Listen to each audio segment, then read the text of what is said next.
An onrush of condemnation and criticism kept the SOPA and PIPA acts from passing earlier this year, but US lawmakers have already authored another authoritarian bill that could give them free rein to creep the web in the name of cybersecurity. As congressmen in Washington consider how to handle the ongoing issue of cyber attacks, some legislators have lent their support to a new act that, if passed, would let the government pry into the personal correspondence of anyone of their choosing. H.R. 3523, a piece of legislation dubbed the Cyber Intelligence Sharing and Protection Act, or CISPA for short, has been created under the guise of being a necessary implement in America's war against cyber attacks. But the vague verbiage contained within the pages of the paper could allow Congress to circumvent existing exemptions to online privacy laws and essentially monitor, censor and stop any online communication that it considers disruptive to the government or private parties. Critics have already come after CISPA for the capabilities that it will give to seemingly any federal entity that claims it is threatened by online interactions, but unlike the Stop Online Privacy Act and the Protect IP Acts that were discarded on the Capitol building floor after incredibly successful online campaigns to crush them, widespread recognition of what the latest would-be law will do has yet to surface to the same degree. Kendall Berman of the Center for Democracy and Technology tells RT that Congress is currently considering a number of cybersecurity bills that could eventually be voted into law, but for the group that largely advocates an open internet, she warns that provisions within CISPA are reason to worry over what the realities could be if it ends up on the desk of President Barack Obama. So far CISPA has been introduced, referred, and reported by the House Permanent Select Committee on Intelligence, and expects to go before a vote in the first half of Congress within the coming weeks.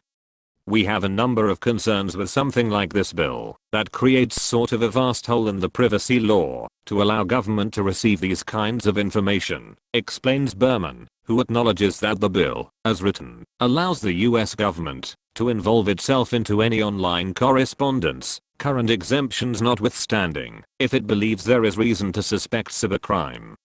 As with other authoritarian attempts at censorship that have come through Congress in recent times, of course, the wording within the CISPA allows for the government to interpret the law in such a number of degrees that any online communication or interaction could be suspect and thus unknowingly monitored.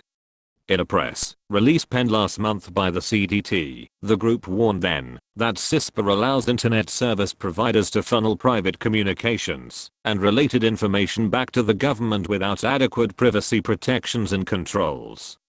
The bill does not specify which agencies CISPs could disclose customer data to, but the structure and incentives in the bill raise a very real possibility that the National Security Agency or the Cyber Command would be the primary recipient, reads the warning. The Electronic Frontier Foundation, another online advocacy group, has also sharply condemned CISPA for what it means for the future of the internet. It effectively creates a cybersecurity exemption to all existing laws, explains the F, who add in a statement of their own that there are almost no restrictions on what can be collected and how it can be used, provided a company can claim it was motivated by cybersecurity purposes. What does that mean? Both the F and CDT say an awfully lot. Some of the biggest corporations in the country, including service providers such as Google, Facebook, Twitter or AT&T, could copy confidential information and send them off to the Pentagon if pressured, as long as the government believes they have reason to suspect wrongdoing. In a summation of their own, the Congressional Research Service, a nonpartisan arm of the Library of Congress, explains that efforts to degrade, disrupt, or destroy either a system or network of a government or private entity is reason enough for Washington to reach in and read any online communique of their choice. The authors of CISPA say the bill has been made to provide for the sharing of certain cyber threat intelligence and cyber threat information between the intelligence community and cybersecurity entities, but not before noting that the legislation could be used, and for other purposes, as well which, of course, are not defined. Cybersecurity, when done right and done narrowly, could benefit everyone, Berman tells Wright. But it needs to be done in an incremental way with a narrow approach, and the heavy hand that lawmakers are taking with these current bills, it brings real serious concerns. So far CISPA has garnered support from over 100 representatives in the House, who are favoring this cybersecurity legislation without taking into considerations what it could do to the everyday user of the internet. And while the backlash created by opponents of SOPA and PIPA has not materialized to the same degree yet, Berman warns Congress that it could be only a matter of time before concerned Americans step up to have their say. One of the lessons we learned in the reaction to SOPA and PIPA is that when Congress tries to legislate on things that are going to affect internet users' experience, the internet users are going to pay attention, says Berman.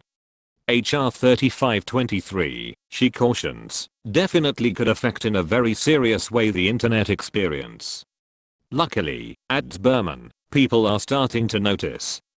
Given the speed that the latest censorship bill could sneak through Congress, however, anyone concerned over the future of the internet should be on the lookout for CISPA as it continues to be considered on Capitol Hill.